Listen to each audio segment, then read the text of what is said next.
You have it? I found one of them. Perfect. So I told you I'm so disorganized. Oh, I feel you. It's literally on my like everyday to-do list to organize everything, and I just can't do it all. It will get organized at some point, but let's see. I think I just clicked everything off. You see me though? I don't. Let's see what happened. I clicked something and now I don't see anything. There we go. I see you. We hear you. Okay, so for those catching the replay, we are going to walk through the Hooked on Piano book. And I designed this because I want to be able to teach group lessons online. So Mary, I know you don't do as much online and you have more kids in person, and this could totally work not only for lessons in person, like as a group, and also just individual. And I know you know my method inside out, and I'm sure you noticed that there's like several pieces and pages pulled from all my books. And so I kind of combined it all and added more things and games. So I'll walk through it, but I just want to start off with like, what questions do you have? And I think there's a game you were wondering about. Yes, it's the one in the very back, and I know I've heard you mention it, but then when I went back to look over it. Is it the one under the sea? The turtle game. The what? The turtle one with the little turtles at the very end. So that one's also here. I'm going to share my screen and writing book here. That way people can see. Let's go to Hooked on Piano. And we want this one. Okay. Super simple. Okay. And as you see, there's like literally no, well, so you know my Chutes and Ladders game? Yes. Mm-hmm. It's the same thing where there's like no musical concept on it. It's just a board. And I wanted this at the end of the book so that I can use it for anything that needs reinforcing. Let's say that they struggled with their finger numbers. Well, then we'll do a boom card or a game that uses finger numbers, right? If you want to reinforce rhythm, then you do it with rhythm, where they'll pull like a quarter note or a half note or whatever. And then that's what moves them on the board. So it's really so that you can use it for reinforcing whatever they don't know. Okay. There's room for, what's the word? There's just room to use it how you want. Okay. So for example, let me get my little pin out. And this is how I actually use it. Like during the Zoom class, like I'll pull up my iPad and then see no strings attached. It's amazing. So let's say that we're practicing finger numbers. I'll also pull up like on my computer the boom card that has the hand numbers. Right. I have several of those. Let's say you're doing this around Christmas time, then you can use the Christmas boom card deck, right? Or then I have another one that's like kind of, you can use along the whole year with the little stars. And so then whatever finger number it is, they say, so let's say it pulled up a 3, then they'll be on this little guy, right? Let's say Charlie. And then next kid goes and then they pull a whole note. So then they'd be here, right? John. Well, that's it. So then if they land here, they move forward 2. And then here, ouch, go backwards 2. And then just keep going until they reach the finish. So it's really, it's just nice to just have an extra board to use for whatever you need. Okay. Yeah. I'm thinking about using with my grandson, who sort of takes off and on because now he's in football. So of course I don't charge my daughter anyway. And a lot of times we do a lesson during the week. And we do it online. And every other week we try to do one in person because he's like 25 miles away. So I thought, okay, you know what? I'll test him out with this book and use it with him. And so anyway, that's what I thought about doing, getting his mother to get online with him. Yeah, no, that's a great way to start. And then I should probably share it, but like I started a sheet in Canva where like week 1, I list out like what we need to do. And this book works the same way that I do lessons, and also that I explain a little bit sometimes with the note match book, where you always start back at the beginning and then you do everything up till where you've been. And it usually goes really fast. And then you'll notice when the kids start being like annoyed that they're doing the same thing because it's become too easy. So that's when I know they're ready to not do that. Okay. Right. So like every week I go, so actually, let me just walk you through it. Let me share again. I know I'm shared. I just wanted to see your face more. Okay. So, and then we'll go. So all the kids that are in my online group have the book. I require it. And then the first week I just taught them CDE. And I'm also going to share with you like what I thought I'd be able to do and then the reality. Okay. And the reality is you never know what kids you're going to get. I did say I want 6 and up, and I have a 6, 7, 8, and 9-year-old. The 6-year-old is hard. And he actually happened to start lessons with one of my 13-year-old students because they live close to one another. Mm-hmm. And she's like, can we supplement with real lessons? And I said, absolutely. And I thought of, so that's helping, but it is hard with him. He just like starts talking randomly in the Zoom. He's like, he's just about random things. And I'm just like trying to teach. And I'm just like, the other kids are better. And then I also want this book to be an opportunity for kids to share and perform for one another. And I noticed like at the beginning, they were really scared, but then as the weeks have gone by, they're more likely, they're volunteering now.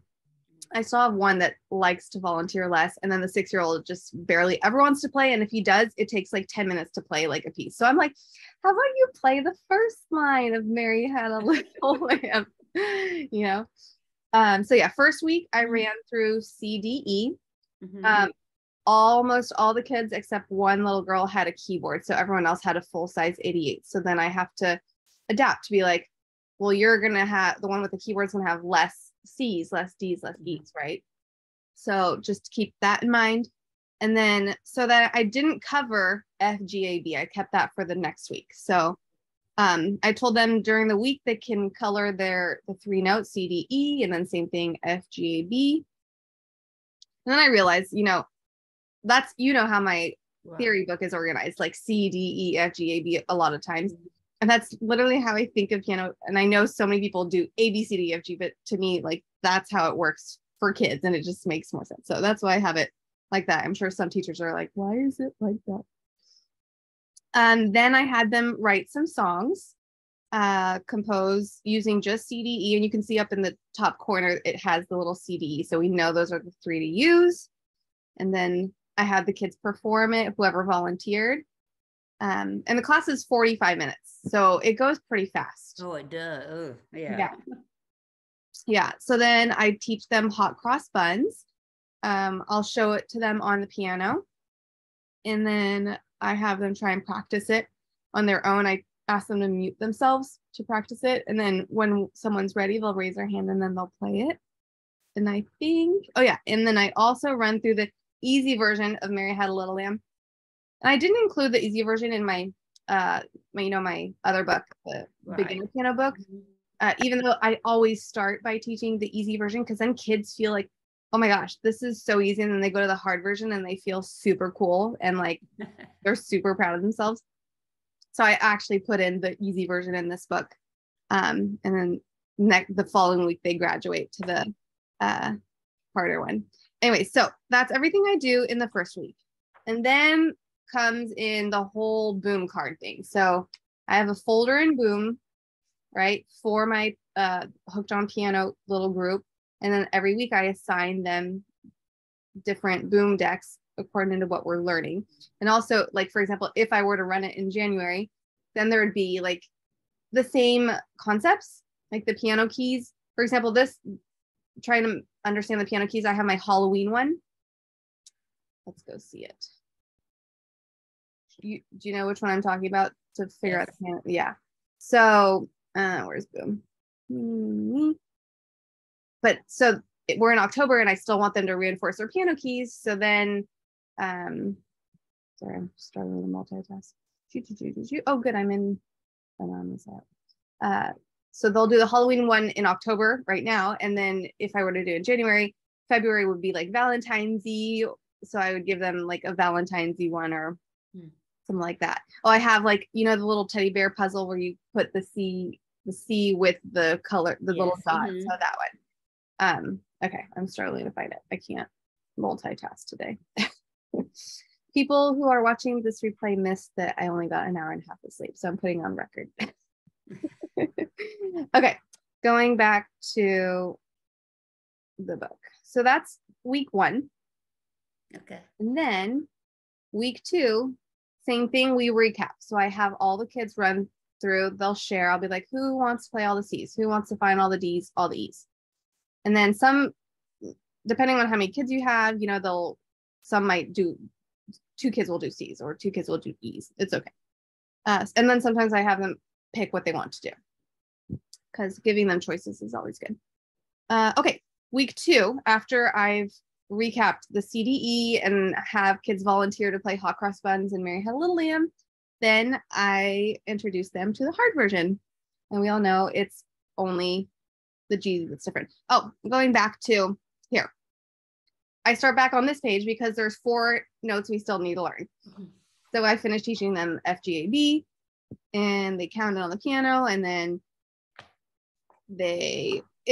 depending on how fast things are going, they can compose another one. I don't do everything that first day. It's just little chunks at a time. But then it just depends on the kids, and you can kind of use it how you want. Okay, then I teach them Mary Had a Little Lamb hard version. And then I ask them to play composer with FGAB, because those are the 4 new ones we did. So just write one song and then they can perform.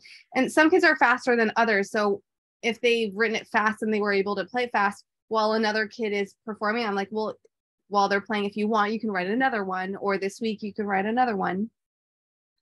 And then here, play composer with all of them. So they use all 7.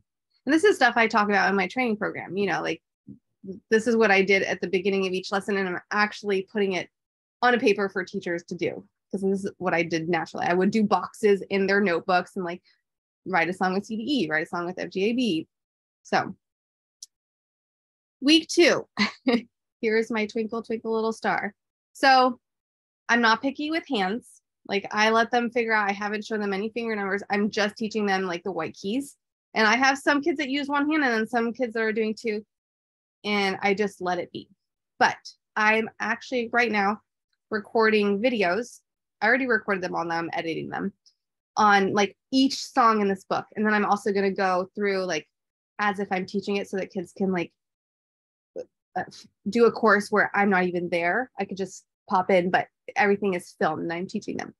And so what I explain how to do in this video, and when I teach them in the class, I explain the whole up arrow thing, which you get. And then for Twinkle Twinkle Little Star, I have them cross over for the A. Okay. It looks fun and it's cool. So then they'll keep their hand on C, D, E, F, G for those that can and are able to process that, and then cross over for the A. And I'll just play the whole thing for them or break it down line by line. And that is that one. London Bridge, between you and me, I needed it to be even when I printed the book.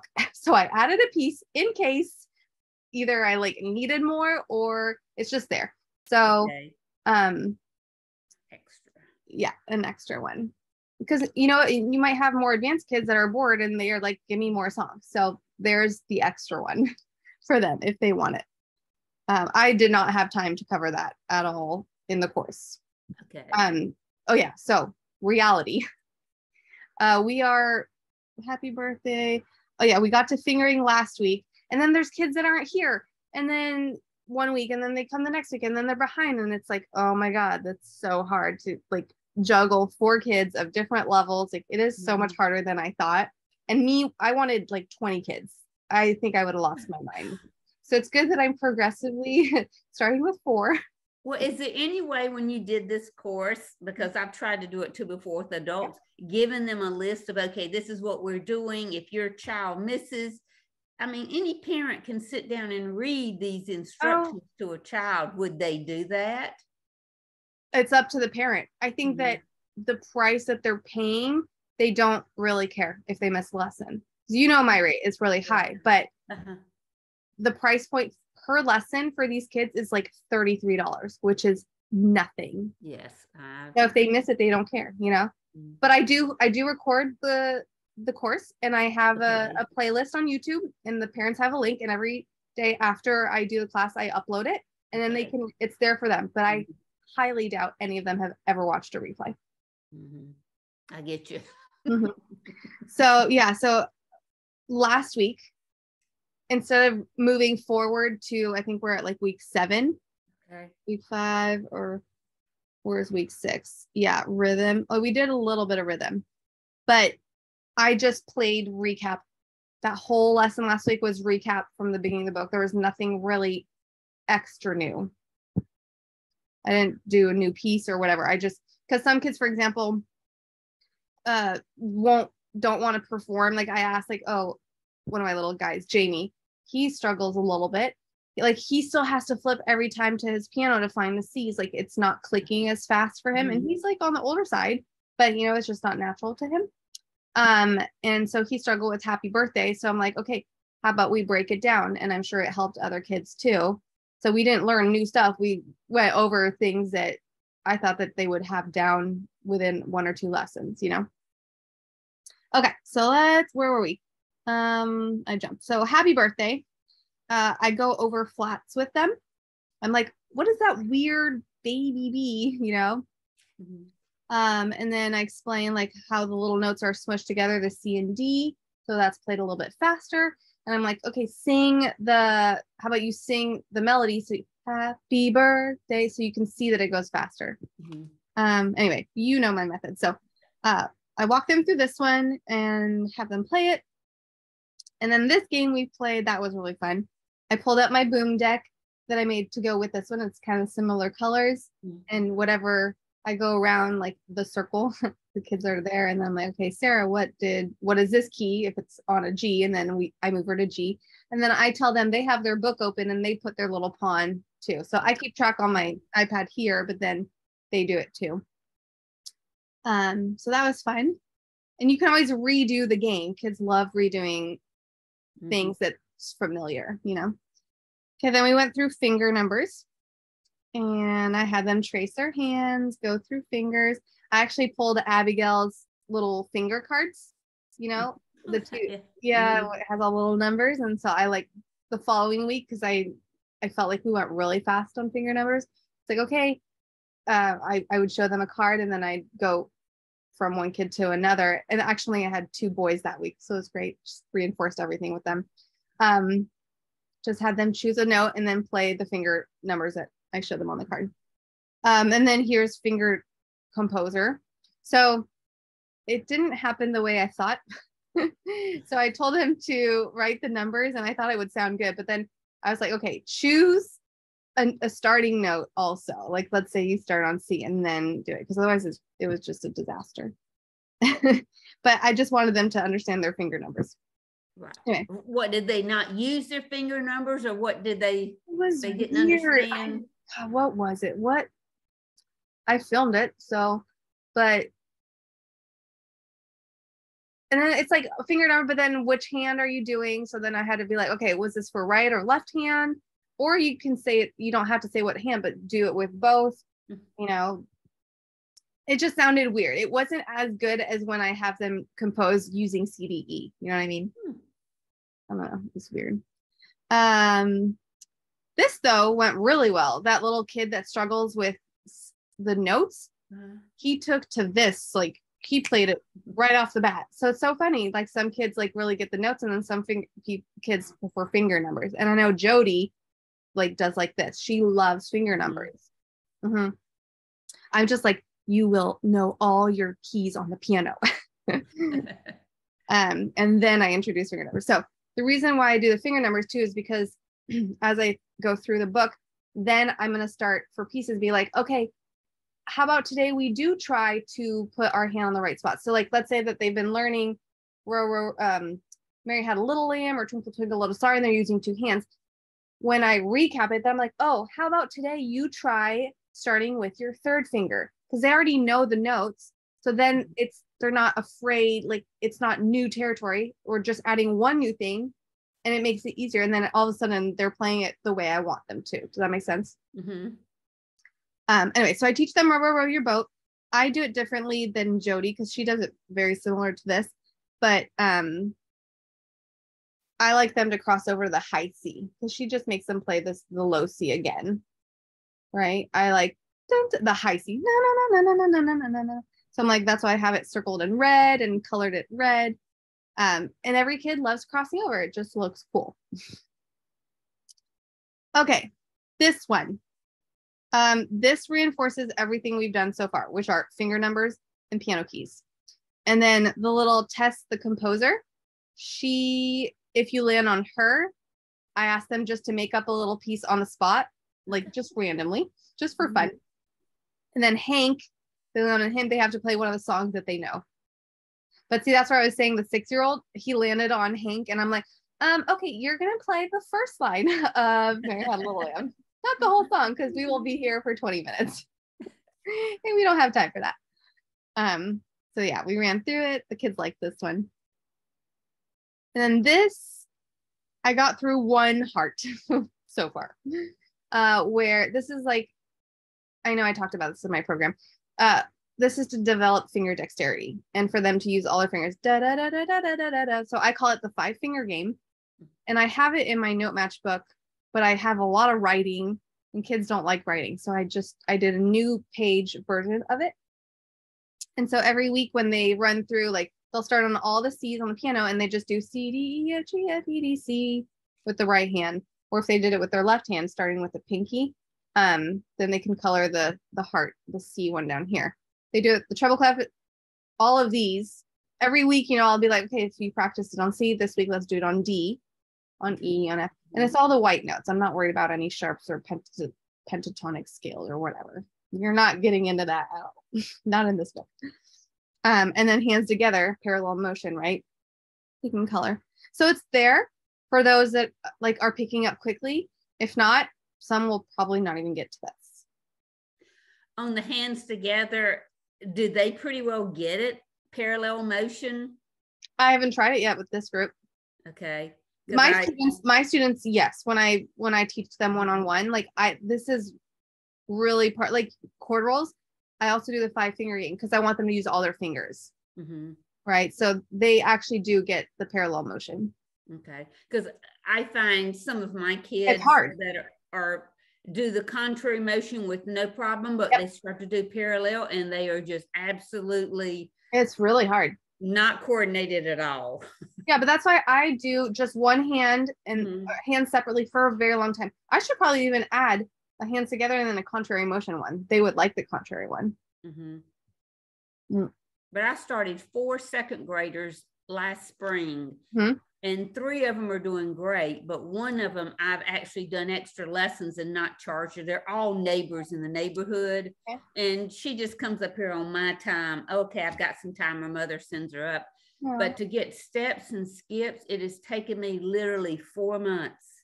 And it finally clicked last week. I have pulled out everything from smooshies, and finally I gave her the fall song out of the note match book. Yeah. And she actually, and popcorn. I also did the, and she just went, because I'd forgotten the book. I just said, hey, we got to get, I had to change her to something different. And I just bounced back and forth. And all of a sudden I said, okay, this week we've got to get the seconds. Did the fall one where she jumps up. Tara, between that and the popcorn, she had to memorize before she left the lesson. I said, oh, glory, hallelujah. I love that. 4 months doing steps and skips, but the fall little song in the note match book, it just clicked with her. Oh, that makes me so happy. Thank you for sharing. I wish I'd taped it. I just haven't been good at taping lately. It's just...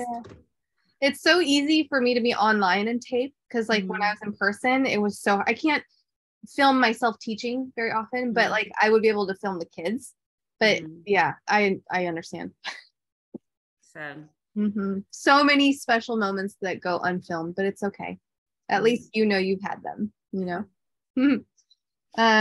Okay, then the following week I go through rhythm and I have a whole deck on actually exactly this page. Like I don't know if you've seen it, but I love that deck. And I haven't even gotten to, because that last week I reinforced, so we touched a little bit on rhythm.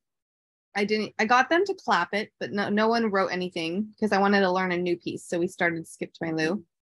But yeah, I feel like we will only get through half of this book. Is what I'm thinking right now. Probably as you get more and more used to it. Like I said, I remember doing student teaching. Yeah. And I flubbed up too many times, giving all the students an instrument. And I thought, oh, this doesn't work, you know. But the same thing with this. I love this rhythm and note composer. That's what I'm trying to work a lot on. Yeah. And so I like this page a whole lot. That's good. And if you have because you have the PDF of the book, you can always just print this page several times so that they can redo songs over and over, you know.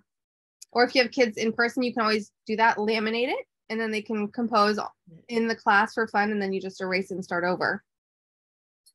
Yeah. I've done that with something else, yes, that I use, but I like this. When I saw this page in the book, I said, oh, I like that. Oh, yeah. No, it combines like notes, rhythm. You could add finger numbers on top, you know. You could, really do a lot with this. Okay, so then I teach them Skip to My Lou. This one's great. You only need one hand, which is nice. Then I did, so the rhythm composer, this one is 4/4, this whole page. And then this one is 3/4. That's a difference. Because we all know kids 3/4, it's just so not natural. They still hold the third beat. And I'm like, no, go 1, 2, 3, 1, 2. And it's like, you need to incorporate movement for them to feel it, because just counting it out loud does not help. Oh, and then my rhythm potions. This, I'm going to do that today. So I pulled up my rhythm potions boom deck. And then, but the boom deck has rest, and I didn't cover rest in this book. So I just explained to them, I ran through it and I showed them, or if it popped up and they didn't know what it was, I was like, okay, that one's worth 1 or that one's worth 2. And they just picked it up really fast. And that's how we move them on the board. Okay, the page before, you had some rest in there. So you haven't taught that to them at all? No. So I would just, I would read them the book clap once. Okay, yeah, I've done that. Because then they get it so fast with that book. You literally read it to them once and they get it, you know. And then I'm talking about my kids in my piano club group that I have in person. I read it to them and then we did rhythm games. I didn't have to explain anything. They just got it. Yeah, so super easy, just a little rest. I tell the kids to go, shh, you know, and they love it. Then Yankee Doodle. This one in the video that I did, I show 2 versions. I show how to do it just with one hand, where they do it with the right hand. And I explain how the reason why sometimes I want kids to do it only with one hand is because then I'm going to help them make it fancier and add left-hand chords. Obviously not in this course or book, but then again, if you're doing one-on-one and you can definitely do that with kids, you know. If it's one-on-one, you can add the chords depending on the age. Because if you have a 10-year-old, they will pick this up so fast and you can definitely add chords. And then I do in my video that I will edit maybe today. I show them also how to do it with 2 hands. So then I circle here. Let me show you what I do. Okay. Just a little preview. No, I didn't edit it. I'm not going to show you that. Okay. So what I tell them to, if we're doing 2 hands, I have them circle. Those are the notes that the left hand plays. Okay. So I just tell them to put their thumb on B, 3 on G, and then it just goes up. I explain this, but that way I'm like, okay, everything else your right hand does, and then your left hand is on B, and then you're safe for the whole song. So that's how I explain to them and I have them circle it. Okay. That's sort of what I've done, because I've noticed kids start out and only use one hand with some of your other books and pieces. Then when I try to transition to 2 hands, they just, no, it's easier to do it this way. And so I started doing it like you've done it, circle the left hand, and you must use your left hand for that part. Yeah, and exactly. And so, and I've had teachers like, why are there no numbers? Why are this? I'm like, and everyone's like, oh, it's only pre-reading. I'm like, oh, no, it's because you can use it for so many different levels in so many ways, and they just don't get it. And it just drives me berserk. That's okay. more power to those that do the program and know how to use it for different levels. So yeah. Let's see what else here. Oh, my Chutes and Ladders is in this book. So that it works the same way as the underwater one, except that, so this one we've done rhythm and finger numbers. So I could use that. Sure, you could get creative. You can pull like different rhythm cards if you have some where it's like 2 half notes. So that counts as 4, you know, like doing rhythm math or something so that they can move their pawns even more. Yeah, it's just there. I know a lot of teachers like this board, so I put it in there. I do too. I like that one. Yeah. Growing up, like Chutes and Ladders was one of my favorite games, like board games. So I was like, I need to make a board like that. But it's so funny because like this was one of the first boards I made, and I was, yeah, I can just tell like it's my beginning days of making games. Old McDonald. So 2 things. I made a mistake and I have to fix it. On the second page, there's a low D because I copy pasted the notes. So you can cross that D out. The new book on Amazon will not have it, but this is wrong. Sorry, people. And then, but I oops. Let's go erase. Yeah, I put it on 2 pages, but I did not break it down into 2 weeks because there's a lot of repeating. But I've noticed kids that learn Old McDonald, oh my gosh. When it comes to the million G's, I just hear so many, sorry, the sun's there. I hear so many G's and there's no rhythm. I'm just like, can you sing the song? Because otherwise it's like G, G, G, G, G. I'm like, that's not how the song goes. G, G, G, G, G, G, G, G, G, G, G. I don't know if you've noticed that with kids, but when they play it, there's, especially when they read the notes, like on sheet music, less when they play it with my pop method. But anyway, so Old McDonald's here. This one I definitely, yeah, it's just one hand. And I have them start with their third finger on B. And so this is where I'll start like third finger on G, where I start introducing where I'm like, okay, let's put a little 3. I start saying like putting them on hand positions. But for kids that don't want to, I don't care. Play with whatever finger, because if it's too hard and you just want to play music, I'm fine with that, you know? Okay, that, and then beginner bingo, yay. So I actually updated the game and I added all the little mini cards in the PDF. So I have to make sure that my VA updated it in the program. But because I had other teachers like, oh, well, how do you call it out? I'm like, well, I use my boom deck so that it's low prep, you know? But some teachers aren't on the boom card train. So I made the little cards. But anyway, so for this one, I might do this today actually too. And pull the boom deck up, the beginner bingo one, and it has all of these. It has the rhythm, little piano keys, and it looks exactly like this with the little stars. So pulled up most of them, but I tend to forget some of them because if they don't do it at home, I just totally don't have time to do everything in a lesson. Oh yeah. And it's frustrating me so bad.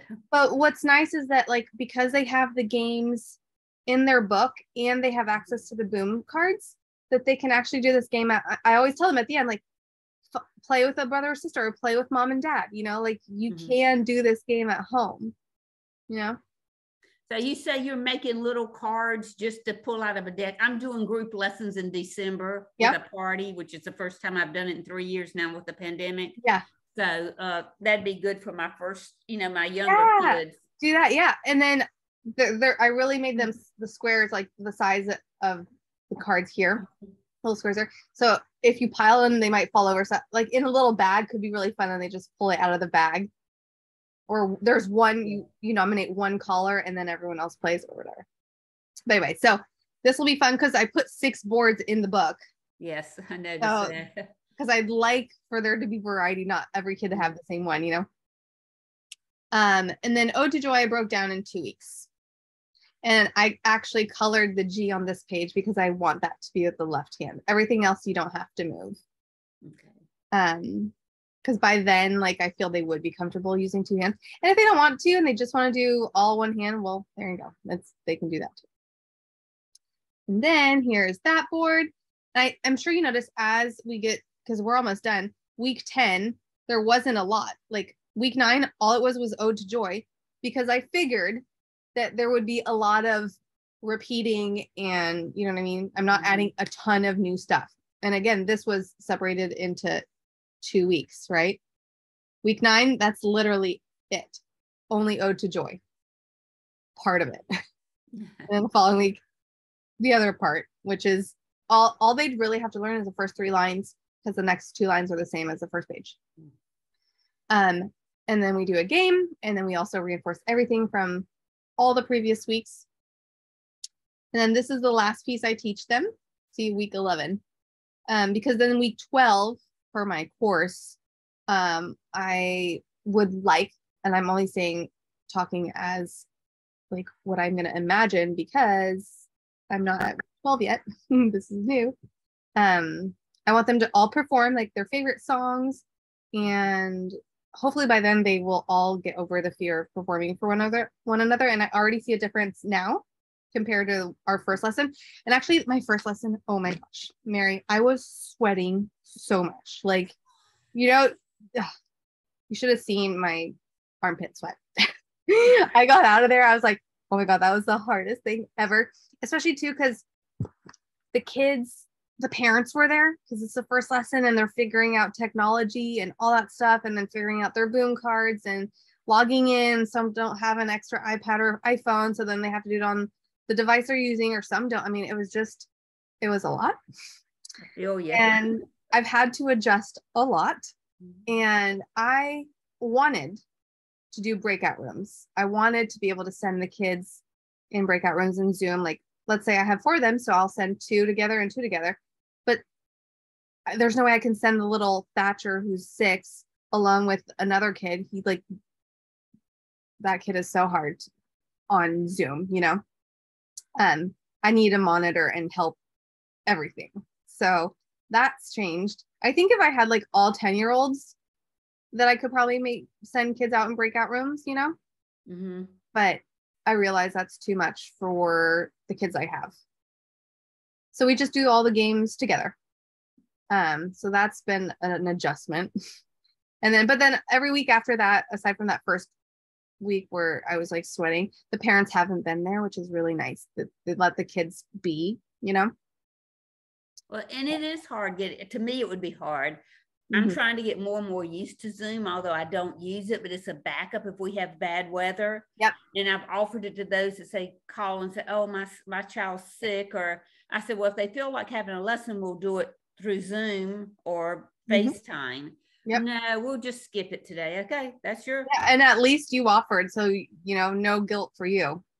And so I rewrite a plan for the next week. I said, okay, this is what I'll do, and I send it to them. But anyway, yeah, I'd probably panic if I had the 4. You know, you got to think. It's just like dealing with a classroom. Oh yeah, and I've never really done that. Like piano club has been new, and now that's easier.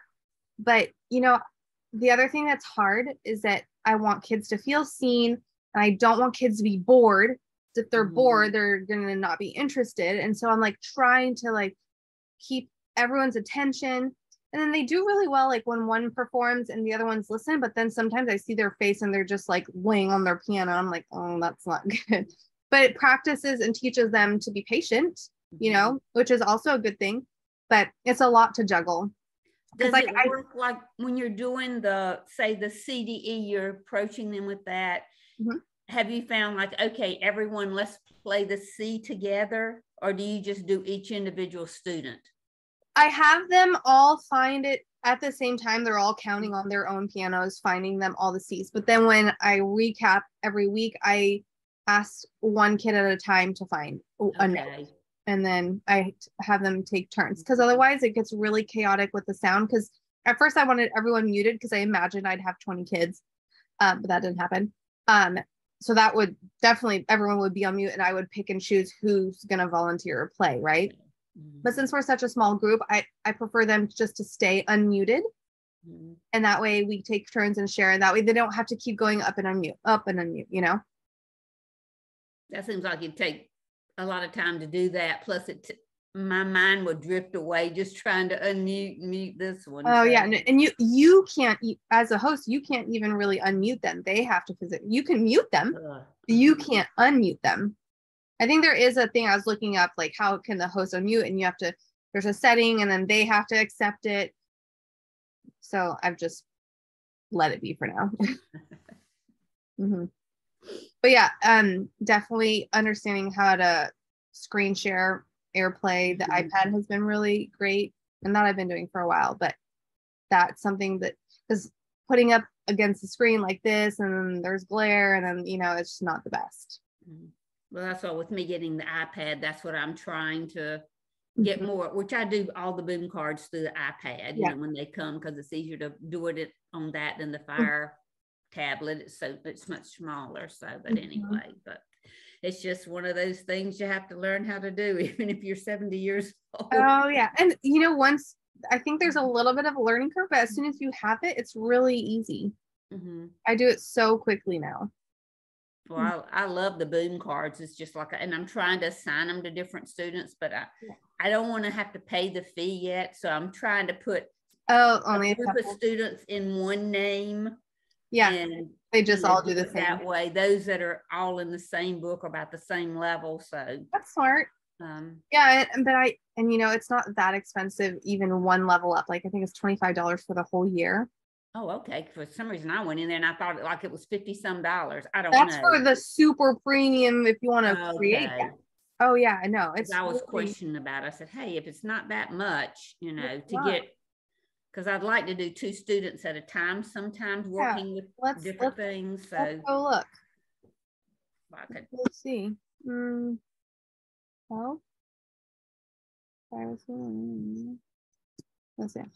How much? You know, I have it saved as a favorite picture with the let's just Boom Learning account. Okay, the Boom is not bad. I'm talking about the Zoom.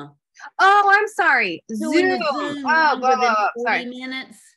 Yeah, and that's more expensive. Yeah. And I thought, you know, to pay that price for the number of students I have. Oh yeah, no, not worth it. That's what I didn't want to do. No, Boom is no problem. Okay. Sorry, I heard Boom. Boom. What about Google? I don't use Google Classroom or something like that. Does that?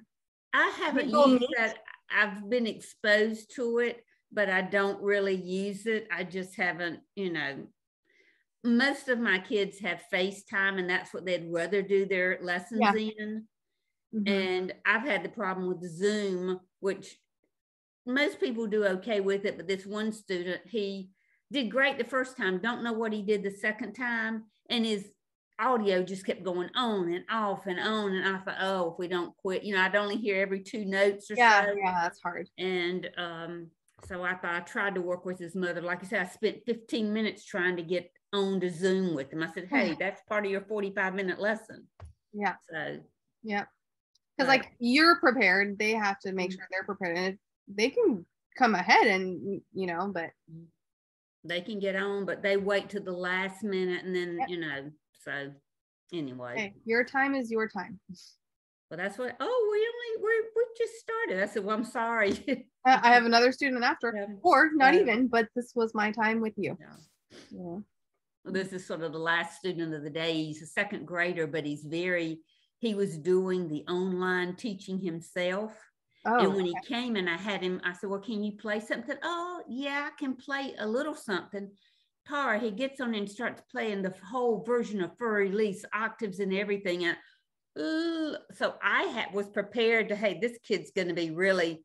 And I pulled open the note, I got a note match book, pulled it open, started working, let him look at mine. He couldn't do a thing for 4 weeks. He didn't know a single, then I learned he'd been taking 4 weeks from another teacher, which sort of, why didn't you tell me? Yeah. But, you know. So you didn't know how to read notes at all? He did not know the first note. Yeah, he was probably looking at YouTube videos with the notes going like this, and then Well, even I don't know what he did with the teacher for 4 weeks because he still didn't know anything.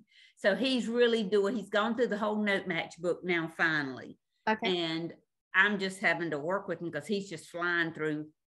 I put him in the accelerated book of the Faber, which I'd never used before because it includes book 1 and 2. Yeah. And he's about through with the book 1. That's Good. But now he finally, but it took me quite a while I believe to it. undo what he had done. And Yes. still his fingering and technique is so poor. Wow. You know, he wants to curl his second finger up all the time. Oh, and then also like this probably. And, you know, so I've really been working on that a whole lot with all the students, trying to get their technique much better. Yeah. Something I've never done till recently. I know that's definitely not my strength. It's not the first thing I focus on. Yeah. And I'm getting ready. I hope this isn't being, have you cut off the video? No, do you want me to just cut it off? Okay. Bye, everybody.